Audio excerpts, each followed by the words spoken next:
పేతురు గారు జైల్లో ఉంటే సంఘం మెలకువతో ఉండేందుకు ప్రార్థన చేసింది. అలా ఉండాలి సంఘం. సంఘములో ఎవరికైనా శ్రమ తటస్థించిందనుకోండి, సంఘములో ఎవరికైనా ఇబ్బంది వచ్చిందనుకోండి, సంఘం వెనుక ప్రార్థనలో పెనుగులాడాలి, ఉపవాసములో పెనుగులాడాలి. ఈ సంఘం మామూలు సంఘం కాదండి. పౌలు లాంటి సేవకుని పంపించిన సంఘం ఇది. ఎవరిని? పౌలు లాంటి సేవకుని పరిచర్య కొరకనుక ప్రార్థన చేసి పంపించిన సంఘం.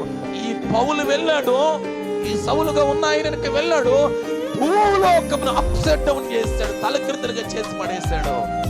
భూలోకమును తలకిందులు చేసి పడేశాడు. ఒక వీరుణ్ణి ప్రపంచంలోనే నేను క్రీస్తుని పోలి నడుచుకున్నట్లుగా నన్ను పోలి నడుచుకొనండి అని చెప్పగలిగిన గనుడు పౌలు. ఆ పౌలును పంపించిన సంఘమే అంతియోకయ సంఘము.